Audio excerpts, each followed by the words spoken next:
नमस्कार भगवान, नमस्कार। आने वाली शिवरात्रि को लेकर आप सभी को हार्दिक शुभकामनाएं। भगवान शिव अपने सभी बच्चों पर, भक्तों पर अपना आशीर्वाद बनाए रखें। नमस्कार। भारतवर्ष में सुख समृद्धि, सुख शांति रहे और समस्त भूमंडल में भी सुख समृद्धि और सुख शांति बनी रहे। हम सभी यही दुआ करें। सदाचार, सोचाचार, स्नान, भस्म धारण, संध्या वंदन, पर्णो जप, गायत्री जप, दान, न्यायत, धनोपार्जन तथा अग्निहोत्र आदि की विधि एवं महिमा का वर्णन का तीसरा अध्याय। मंत्र की आवृत्ति करें।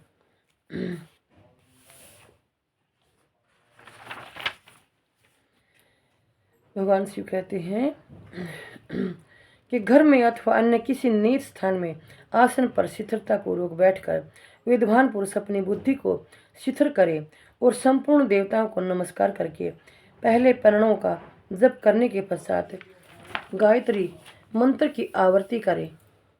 प्रणव के ए, उ और मैं, इन तीनों अक्षरों से जीव और ब्रह्मा की एकता का प्रतिपादन होता है। इस बात को जानकर प्रणव ओम का जप करना चाहिए। जप काल में यह भावना करनी चाहिए कि हम तीनों लोकों की सृष्टि करने वाले, ब्रह्मा पालन करने वाले, विष्णु तथा संहार करने वाले रुद्र की, जो स्वयं प्रकाश चिन्मय है, उपासना करते हैं। यह ब्रह्मा स्वरूप ओंकार हमारी कर्मेंद्रियों और ज्ञानेंद्रियों की वृत्तियों को, मन की वृत्तियों को तथा बुद्धि वृत्तियों को सदा भोग और मोक्ष प्रदान करने वाले धर्म एवं ज्ञान की ओर प्रेरित करे।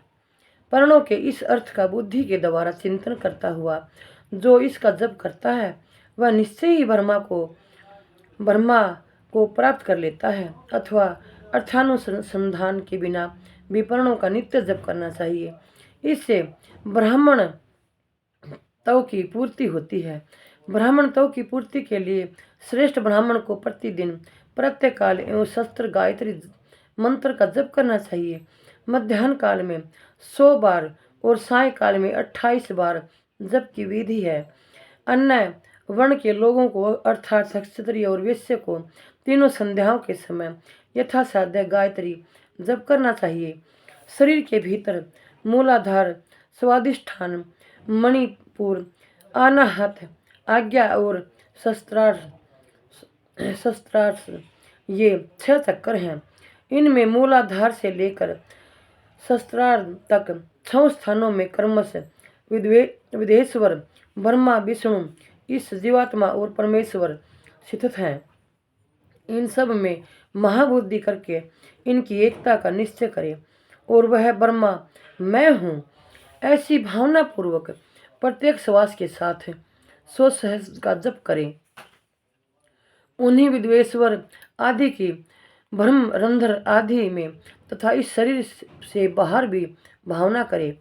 प्रकृति के विकारभूत महतत्वों से लेकर पंचभूत पर्यंत तत्वों से बना हुआ जो शरीर है, ऐसे शस्त्रों शरीरों का एक एक अजपा गायत्री के जप से एक एक के कर्म से अतिक्रमण करके जीव को धीरे धीरे परमात्मा से संयुक्त करें। यह जप का तत्व बताया गया है। 100 अथवा 28 मंत्रों के जप से उतने ही शरीरों का अतिक्रमण होता है। इस प्रकार जो मंत्रों का जप है, इसी को आदि कर्म से वास्तविक जप जानना चाहिए। इस शस्त्र बार किया हुआ जब ब्रह्मा लोक प्रधान करने वाला होता है, ऐसा जानना चाहिए। 100 बार किया हुआ जप इंद्र पद की प्राप्ति कराने वाला माना गया है। ब्राह्मणेतर पुरुष आत्मरक्षा के लिए जो सुलभ मात्र में जप करता है, वह ब्राह्मण के कुल में जन्म लेता है। प्रतिदिन सूर्योपस्थान करके उपरयुक्त रूप से जप का अनुष्ठान करना चाहिए। 12 लाख गायत्री का जप करने वाला पुरुष पूर्ण रूप से ब्राह्मण कहा गया है। जिस ब्राह्मण ने 1 लाख गायत्री का भी जप न किया हो, उसे वैदिक कार्य में न लगाए। 70 वर्ष की अवस्था तक नियम पालन पूर्वक कार्य करे। इसके बाद घर त्याग कर संन्यास ले ले। परिव्राजक या सन्यासी पुरुष नित्य प्रातःकाल 12,000 पर्णों का जप करे। यदि एक दिन इस नियम का उल्लंघन हो जाए तो दूसरे दिन उसके बदले में उतना मंत्र और अधिक जपना चाहिए और सदा इस प्रकार जप को चलाने का प्रयत्न करना चाहिए। क्रमश 1 मास आदि का उल्लंघन हो गया तो 1.5 लाख जप करके उसका प्रायश्चित करना चाहिए।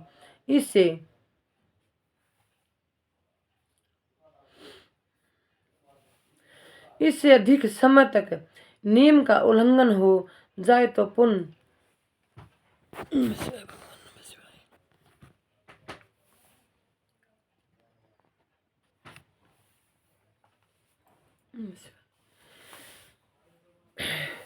इससे अधिक समय तक नियम का उल्लंघन हो जाए तो पुनः नए सिरे से गुरु से नियम ग्रहण करे। ऐसा करने से दोषों की शांति होती है, अंत वह रो रो नरक में जाता है। जो सकाम भावना से युक्त गृहस्थ ब्राह्मण है उसी को धर्म तथा अर्थ के लिए यत्न करना चाहिए। मुमुक्षु ब्राह्मण को तो सदा ज्ञान का ही अभ्यास करना चाहिए। धर्म से अर्थ की प्राप्ति होती है, अर्थ से भोग सुलभ होता है, फिर उस भोग से वैराग्य की संभावना होती है।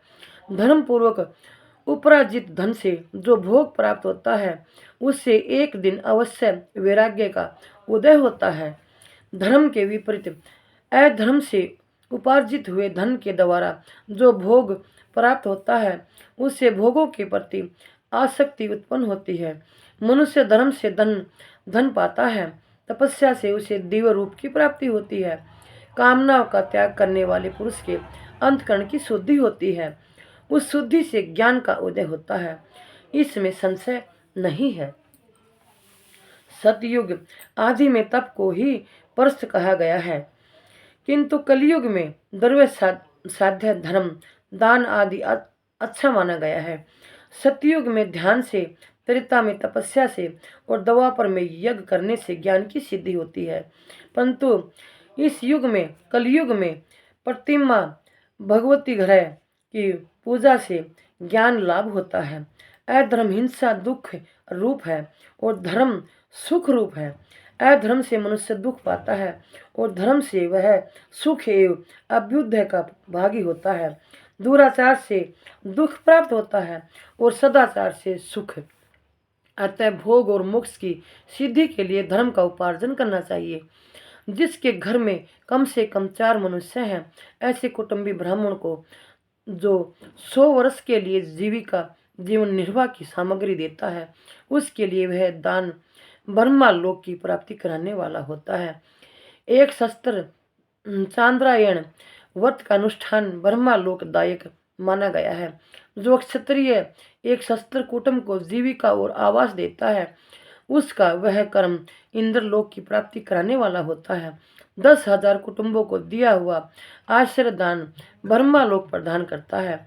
दाता पुरुष जिस देवता को सामने रखकर दान करता है, अर्थात वह दान के द्वारा जिस देवता को प्रसन्न करना चाहता है उसी का लोक उसे प्राप्त होता है। यह बात वेद वेता पुरुष अच्छी तरह जानते हैं। धनहीन पुरुष सदा तपस्या का उपार्जन करे, क्योंकि तपस्या और तीर्थ सेवन से अक्षय सुख पाकर मनुष्य उसका उपभोग करता है। अब मैं न्याययुत धन के उपार्जन की विधि बता रही हूँ। ब्राह्मण को चाहिए कि वह सदा सावधान रहकर विशुद्ध प्रतिग्रह दान ग्रहण तथा याजन यज्ञ कराने आदि से धन का अर्जन करे।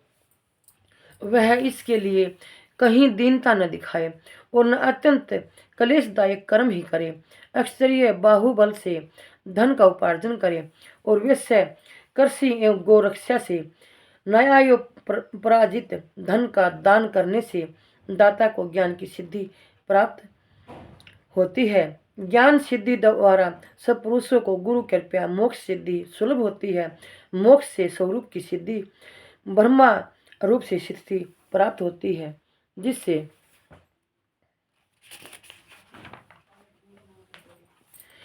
मुक्त पुरुष परमानंद का अनुभव करता है। गृहस्थ पुरुष को चाहिए कि वह धनादि सब वस्तुओं का दान करे। वह तृष्णा निवृत्ति के लिए जल तथा अक्षुधा रूपी रोग की शांति के लिए सदा अन्न का दान करे। खेत, धान्य, कच्चा अन्न तथा भक्ष्य, भोज्य, लेह और चौष्य, ये 4 प्रकार के सिद्ध अन्न दान करने चाहिए। जिसके अन्न को खाकर मनुष्य जब तक कथा श्रवण आदि सद्धर्म का पालन करता है, उतने समय तक उसके किए हुए पुण्य फल का आधा भाग दाता को मिल जाता है। इसमें संशय नहीं है। दान लेने वाला पुरुष दान में प्राप्त हुई वस्तु का दान तथा तपस्या करके अपने प्रतिग्रह जनित पाप की शुद्धि कर ले, अन्यथा उसे रो नरक में गिनना पड़ता है। अपने धन के 3 भाग करे। 1 भाग धर्म के लिए, दूसरा भाग वृद्धि के लिए, तीसरा भाग अपने उपभोग के लिए। नित्य, नैमित्तिक और काम्य, ये तीनों प्रकार के कर्म धर्मार्थ रखे हुए धन से करे। साधक को चाहिए कि वह वृद्धि के लिए रखे हुए धन से ऐसा व्यापार करे जिससे उस धन की वृद्धि हो, तथा उपभोग के लिए रक्षित धन से हितकारक, परिमित एवं पवित्र भोग भोगे। खेती से पैदा किए हुए धन का 10वां अंश दान करे। इससे पाप की शुद्धि होती है। शेष धन से धर्म, वृद्धि एवं उपभोग करे, अन्यथा वह रो नरक में पड़ता है, अथवा उसकी बुद्धि पापपूर्ण हो जाती है या खेती ही चौपट हो जाती है। वृद्धि के लिए किए गए व्यापार में प्राप्त हुए धन का 6वां भाग दान कर देने योग्य है। बुद्धिमान पुरुष अवश्य उसका दान कर दे। विद्वान को चाहिए कि वह दूसरे के दोषों का बखान न करे। ब्राह्मणों दोषवश दूसरे के सुने या देखे हुए छिद्र को भी प्रकट न करे।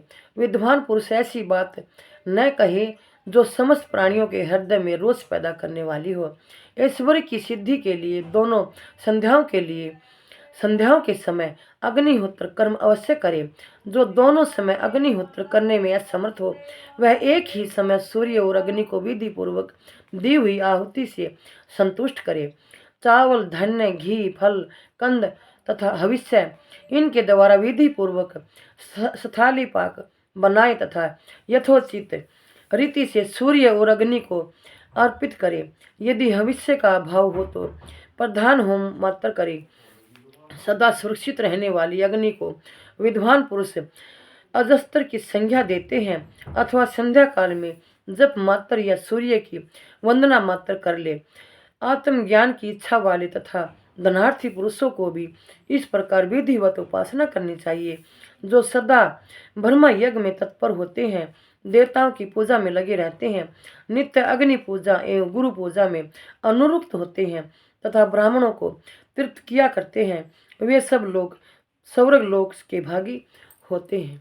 नमः शिवाय भगवान, नमः शिवाय, नमः शिवाय भगवान, नमः शिवाय। भगवान शिव हम सभी अपने बच्चों पर अपनी कृपा दृष्टि बनाए, और जो सुनते हैं, देखते हैं, सुनने वालों को भी अपना आशीर्वाद जरूर रखें।